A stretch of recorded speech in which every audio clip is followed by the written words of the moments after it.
But we'll talk about the quarterback. So let's start with some numbers. I pulled up some numbers that just kind of give you a general idea of what each guy's looked like over the past year or two. With Russ last year, 26 touchdowns, 8 interceptions. It's a good, really good ratio. 18th in the NFL in EPA per play.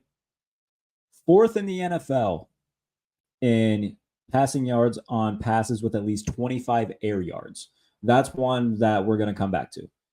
3rd in the NFL in completion percentage over expected for Russell Wilson. So certainly 2023 was much better than 2022 with the debacle with Nate Hackett, who doesn't even last the entire season as head coach. They go to Sean Payton.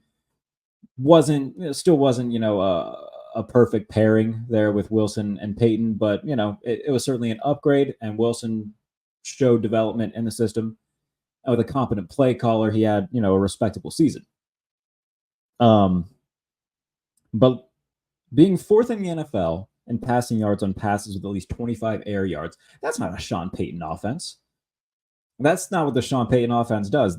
That's Russ improvising and extending plays and letting things develop downfield and letting it rip. Sean Payton offense isn't going to dial up too many deep looks. So that is one aspect that I'm excited to see with Russ, because he still has it, clearly.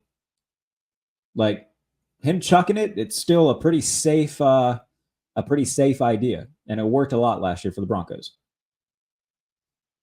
And so again, we're going to see a ton of play action, especially when they get into 2nd and short, 3rd and short, and we're going to see Russ is going to be allowed to chuck it. And we're going to see big plays in the passing game that we haven't seen over the past few years because they haven't had the quarterback to do it. So I know that a lot of people were a little bit worried about, okay, well, Russ didn't really target the middle of the field a lot last year, or wasn't great at targeting the middle of the field last year. Hey, I really do think that this can work. Like I said, I don't think he's going to be elite. I think those days are definitely behind him.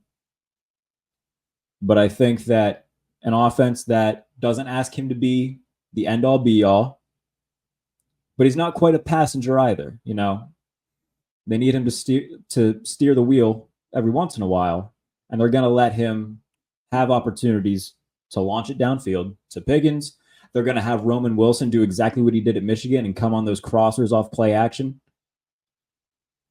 and be basically. He's not as good as Amon-Ra St. Brown, but that's what Amon-Ra St. Brown does for the Lions. Eats in the intermediate. That's what Cooper Kupp did a lot for the Rams, and now Puka Nacua is doing it as well. Just eating in the intermediate parts of the field. If you have a good run game and you can take advantage of those in-breakers, that's what Roman Wilson's going to do this year. So I think that this stuff with Russ can work. And again, the numbers, the touchdown to interception ratio make him look like much better than what he really was. It's not to say he was bad or anything like that, but 3rd in the NFL in completion percentage over expected. That he was only behind Brock Purdy and Josh Allen for that. So there's still something there with Russ. And I think that a system like this, similar to his earlier days in Seattle, I think something that he's going to be comfortable in, I think that this can work.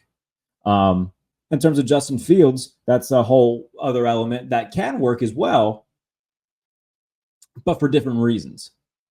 16 touchdowns, 9 interceptions last year for Fields. 45 total touchdowns over the past 2 years. He's got 33 passing touchdowns and 12 on the ground. And over the last 2 years, 1,800 rushing yards. So while he needs to get better at processing, he needs to get better at decision-making, sure. But that extra element of being able to run the ball like he can, like Arthur Smith was trying to do that. I mean, look at the quarterbacks that he had. He had Marcus Mariota, who is a poorer man's Justin Fields. Desmond Ridder can move around a little bit. Taylor Heineke can move a little bit. He's getting a perfect quarterback for what he wants to do. And that's have a dual threat guy that can move around. So while he needs to get better in the passing element of things, for sure, having that add an element of being able to just run past anybody, I think even if he's not the starter week 1, which I don't think he's going to be, for the early portion of the season, there's at least going to be a Justin Fields package where he gets a certain amount of plays a game to try to, keep defenses on their toes. They're not going to know, okay, is he going to throw it here? Is he going to run it here? What are they going to do? So I think working him into the offense, just makes too much sense to not do.